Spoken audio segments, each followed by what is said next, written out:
проект боюнча айтып кетейин. Урматтуу шаар жашоочулары, туура кичине бизге ыңгайсыздык да пайда болот. Кудай буйруса мына график менен биз түнү күн иштейбиз. Биз азыр подрядчикке да ошол катуу требованияларды коюп, күндүзү түнү 2 смен боло, 3 смен боло биз ошону требования койгонбуз. Ошол боюнча дагы өзүбүз жеке көзөмөлгө алып, мэр өзү көзөмөлгө алып ушул жерде турабыз.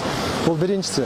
Экинчиси, шаарда мына жолдор бир тарабы тосулат. Болушунча биз ушу көйгөйдү жаратпоо үчүн ушул коопсуздук кызматкерлери менен да сүйлөшүп, гаилер менен да сүйлөшүп ушул жердеги жана бир тарабын ачып турабыз, бир тарабы жабылып турат деген маселени да чечип атабыз. Кудай буйруса ал да чечилет. Жолдун жалпы узундугу 600 метр ремонт иштери башталат. 600 метрде капиталдык ремонт иштеринин ичине 248 метр бул ошо эки деңгээлдүү жолдун өзүнүн узундугу болот. Бул жерде Монуева көчөсү экинчи деңгээл менен өтсө, Шакировадан Турсунбаева көчөсүнө биринчи деңгээл менен жол өтөт. Ошол жерде негизги иш ошол жерде болот.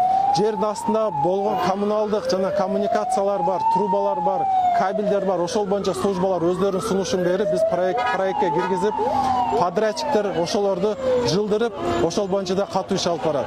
Эми негизинен урматтуу шаар жашоочулары, биз график боюнча бул 4-5 айга чейин чозулса, бирок биз түнү күн иштеп, буну Кудай буйруса 3 айдын ичинде бүтүргөнгө катуу аракет жасайбыз. Ошону мен сиздерден суранып кетет элем, түшүнүү менен мамиле кылыңыздар. Буйруса жакшы бул жол бүтүп калса, шаар үчүн ушул жердеги машиналардын тыгындарын жоюу үчүн чоң бир долбоордун иш жүзүнө ашырылат.